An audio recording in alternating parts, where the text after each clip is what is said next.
Hello and welcome to episode 34 of Unemployed to Unstoppable. The promotion is behind us now. We've got one more game of the season to go. The heartache of the FA Cup is gone. We've got one game left. Winner takes all. If we get a positive result, we win the league, go up as champions. If we lose, it gives Leicester the opportunity to pip us to top spot. So it'll be at least there's something to play for on the last game of the season. So stay tuned and we'll get that last game out of the way, do the end of season review and have a quick look at what our transfer plans are for next season.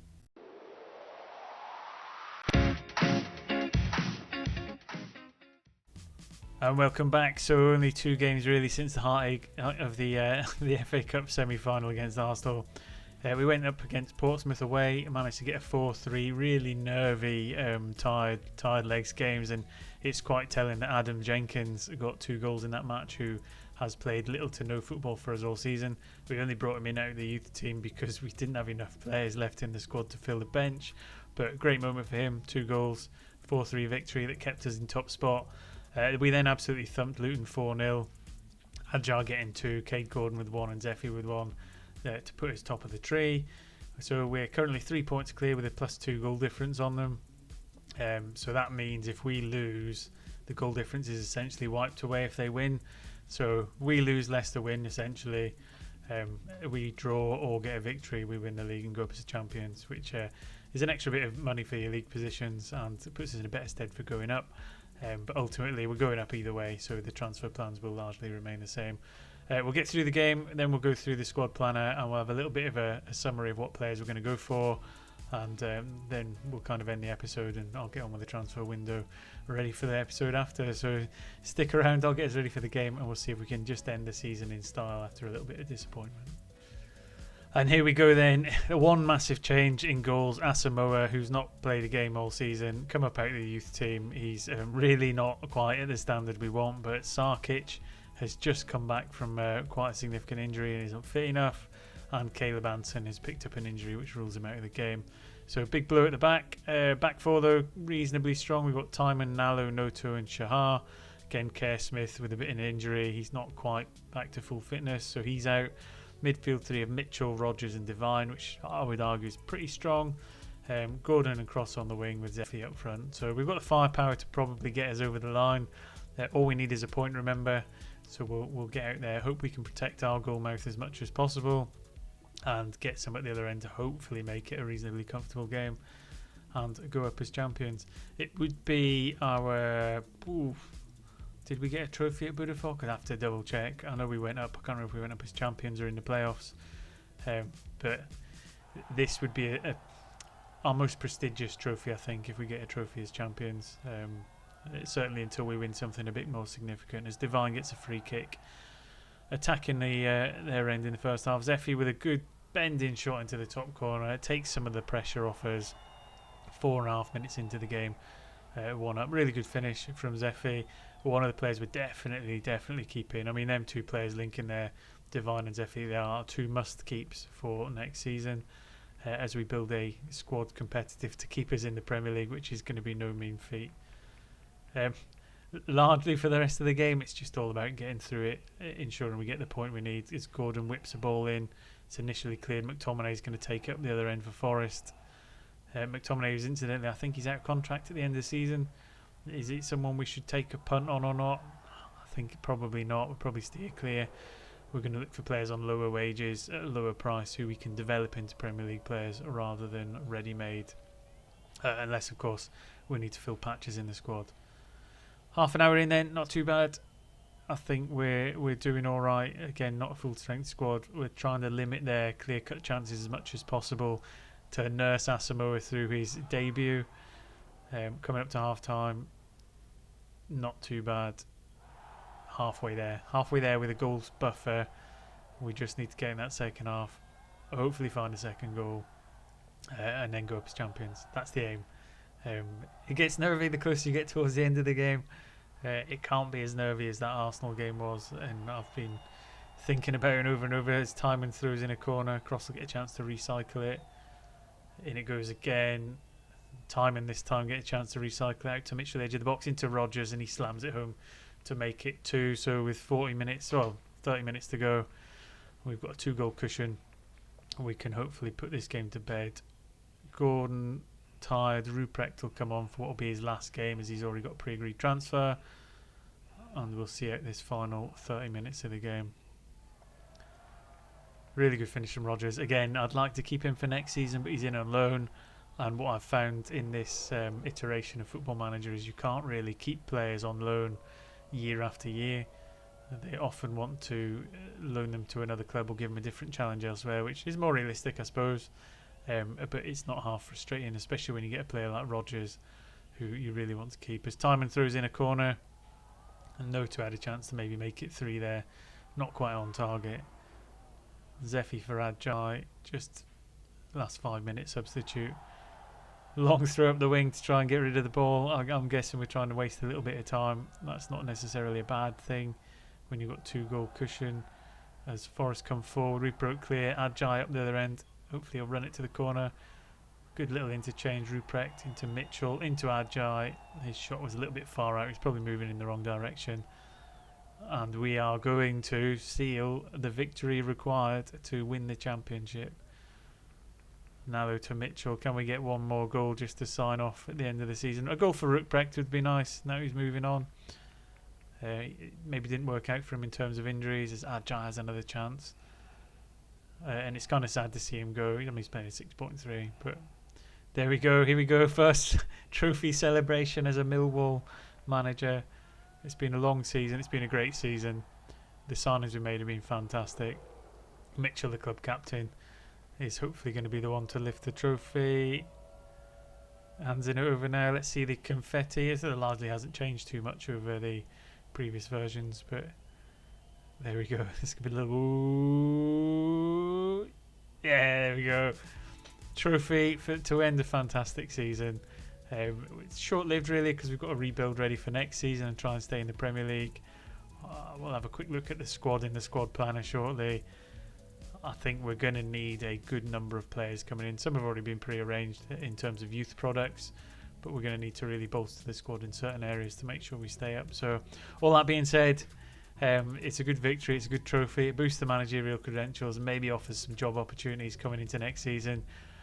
But it's time to review the squad before we go shopping, so stay tuned. Welcome back for the end of season review. For our first full season in charge of Millwall, really, which was pretty spectacular come the end of it. So in terms of the new arrivals then, Caleb Anson, goalkeeper, was he down as a stamina? No, Mohamed Adjai, weirdly, was put down as a signing of the season.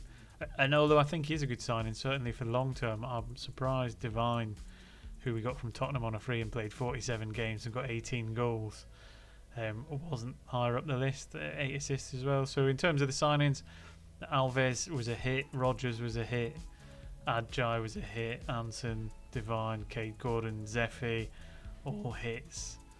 Cross, Noto, Nalo and Shahar. I suppose every signing we made on transfers in last season, surprisingly, was good. I don't think we had any bad signings in there. Previous season we made a couple errors with the goalkeeper we brought in towards the end, but this time I think everyone has been a fantastic signing in terms of how they progressed and played for the season. Shahar, you'll be pleased to know we've just put in a bid with Newcastle and agreed a transfer for him to join us permanently for 1.1 million, which is a massive transfer. And we'll carry on working on the transfer window after this once we've been through the squad. But yeah, fantastic. Transfers out, them two at the top are the frustrating ones, the ones that met minimum release fees. So Chuck Mwemka went to Al Hazem for 13 million, and Michael Olakigbe, who I thought was going to be a right winger for us for years to come, went for a mere 15 million. So 28 million in, helped us bring in a lot of the players along the way. We managed to offload Ganem, Casper Donoro, which was another mistake I made the season before. We got rid of him to get him off the wage budget, and a number of other, like Alexander Stankovic, who didn't really develop the way we wanted. Jake Cooper, who was a good player the season before, but at 35 we needed to replace him with someone a little bit younger. In terms of the loans out, no one really did spectacular out on loan apart from maybe Miller Thompson, but he's probably one of the least up my list in terms of development. Some of the other players we might see feature in the squad next season. Alex Robertson went to Aberdeen for a loan fee, just because he wasn't fitting in the squad. But we'll try and reintegrate some of the youth into the squad this season. In terms of the championship, then, Absolutely fantastic season. And what I would say is we scored a lot of goals along the way as well. We were quite prolific. We could comfortably outscore the majority of teams in the division. Don't get me wrong, Leicester really pushed us to the line. I know we finished 3 points clear there, but that even to the last day of the season, it wasn't a formality. The playoffs are still ongoing. We'll see who goes up with them. In terms of the FA Cup, we got all the way to the semi-final and got knocked out by Arsenal in extra time, which was really frustrating. But as you can see there in the pivotal match, what is even more frustrating is Leicester have kind of won up to us in many ways. Is they've still got promotion to the Premier League, but they managed to win the FA Cup, which is a bit of a kick in the teeth. I think I probably, in hindsight, would have liked to have won the FA Cup and come second. Still happy to have won the Championship, but I think the FA Cup holds a little bit more prestige. Carabao Cup, again, we did all right. We beat Brighton and knocked them out. Tottenham Hotspur, I think we had a sway the chances against them. We were a bit unfortunate to get beat 4-2, but again, getting beaten by Premier League opposition isn't the end of the world. Moment to remember then, a 5-1 win away at Wolves. There's not much to say about a really massive win. Match to remember, 4-0 win at home to Burnley, which again just shows you how good we were at scoring goals. And then goal of the season was Zeffy against Hull. I will try and dig that out for the video and post it up in the top left hand corner somewhere. If not, sorry I forgot, but I will try and dig it out. In terms of the finances then, reputation wise we've gone up half a star, which is massive. It doesn't normally jump by too much, so that's really good. Sponsorship's gone up. Annual revenue's all gone down. Competition prize money's gone up, so it's nearly 3 times what we had the year before, which is good. Merchandise was alright. How we lined up then, we pretty much stuck to this formation. It worked for us. Divine playing in that role in the number 10, he got a huge number of goals really. I think Adjai, Divine and Zeffy all came close to 20 goals. Sean Cross a little bit further behind. Ola Kigby might have been if he played in the team a bit longer.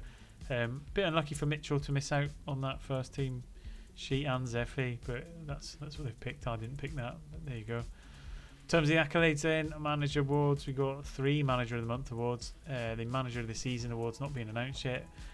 It's going to be a close run thing between us and the Leicester manager, but there you go. In terms of club awards, Hansen Aaron got fans player of the season. Young player of the season was Lee Rogers, he was the wonder kid from Liverpool. Signer of the season, as we saw, was Adjai, who will feature for us in the Premier League. Goal of the season, Zeffy, which we've hopefully just seen. Top goal scorer, Zeffy, which 19 goals considering he didn't play up front all the time is pretty good. Most assists, Hansen Aaron. Most man of the match is Zeffy with 5. Hansen Aaron with the highest average rating. And most passes completed per 90 minutes with Kerr Smith. But we do play the ball around the back quite a lot in the build-up. Again, the record breakers, Hansen Aaron's for the most assists. Worst discipline, Shahar, who we've just sealed on a permanent contract. 12 yellows and 1 red, but it's going to happen when you're at the back.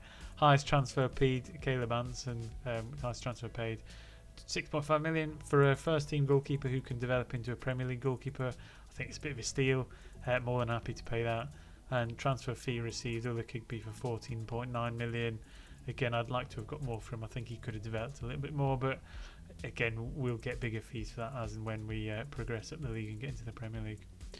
History in the making then, managed to get promoted. We were expected to be kind of mid-table-ish, 25-1. We've exceeded that. We've got some really good players. The loan signings made a huge difference, and there we go. Big upset, beating Newcastle in that game. 29.5 million total transfers in. New points record. It says 94 there, but we ended up getting 103.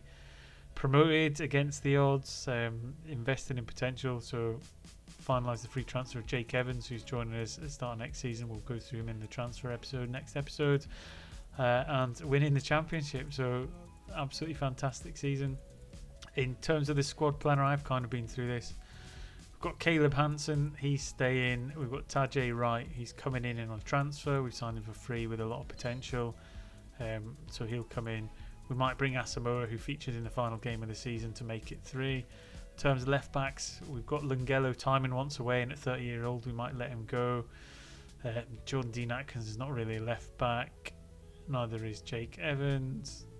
We have got Paul O'Keefe coming in as a youth option, so that might make the 3. We may need to replace Timon with someone a bit more first teamy, but we'll see. So it's a maybe for a left back. Centre halves, we've got Kerr Smith. Canner will come back off loan. Got Atkinson, Nallo, Dewhurst coming back from loan, and we've signed Jake Evans. So a large number of players in there. Still, we might need to bring in one high current ability player to pair with Smith at the back, but we'll see what state our developmental players are when they come back off loan. In terms of right back, we've signed Leo Shahar permanently, so he will slot in as the first choice when he returns. Kerr Smith won't play right back, neither will Atkinson. We've got Dewhurst won't play there, and Jake Evans won't play there. We have got McNamara floating about, but he's going to go at the end of the season. In terms of midfield, we're normally quite strong in midfield. Got Billy Mitchell there in the midfield left, kind of defensive midfield, or Carolero. I've taken out the players that were in on loan. I'm excited about Valentin Vancharov. He's come in as one of the top 50 Wonder Kid list or youth players. We've managed to snap him up, so we'll integrate him into the team quite quickly. Alfie Devine, Alex Robertson will come back from loan. We've got Will Alves, he's developed really nicely, and we've got Anson Aaron. So centre mid, we're looking quite flush. Right wing, we're a bit short. We've got Cade Gordon and Will Alves. He's more of a number 10, but he might have to develop out onto one of the wings. Zeffy's more of a left side / up front. Left side, we've got Zeffy, we've got Gordon, we've got Alves, Asafa Horton when they come back as a developmental option. Attacking midfielder centre, I mean, we've got Hansen Aaron, Alfie Devine are the normal kind of front runners for that position. I don't know why it's not sorted itself out to what it was before, but again, I think we're looking relatively strong in that position. It won't be a priority for bringing someone in straight away. And then up front, we've got Kevin Zeffy, we've got Adjai, and then we've got Mihai Kodrianu, who we've brought in on a free transfer, who has a huge amount of potential. Again, a lot to be excited about in terms of what he can do. He's only 18, he's got 7 caps for Romania, so he's another one of them young players that we could introduce into the squad. So from all that, I mean, we're probably looking at a right back. Nowhere is a definite. A right back, a centre back, maybe a left back, and then just opportunity players. So what becomes available that is either already really good in terms of current ability, or in that developmental phase where we can take them to the next level and turn them into a Premier League player that either stays and plays with us, or we turn around for a profit as we develop the club. Massive aim is not to get carried away, not to push for anything silly. It's just to stay in the division. So we'll get the players for that. In terms of the transfer budget, 36.39 million and a wage budget of 222,000. So we've got money to play with. The squad will diminish as we go along because there's a number of them players that will disappear. Certainly the 4 loan players from the world go, minus Shahar. They'll go. There's a number of players expiring contractually, so they'll disappear out the door as well. McNamara is going to go. Ruprecht's agreed to transfer. Sarkic wants away, so we might need another goalkeeper. But that's what we're going to be looking for. So in the next episode, we're coming back with what we've done in the transfer window and the opening game in the Premier League. So a lot to look forward to. I'll get busy in the meantime. I've got my shopping list. We'll see what we can do. And it's nothing but exciting times ahead for Millwall. So once again, thanks for watching. Keep an eye out for when the next episode comes, because it's the transfer special is always one of the favourite episodes where we see what comes in and we can kind of anticipate or predict what we think might happen. So yeah, looking forward to it, and I will see you next time. Take care.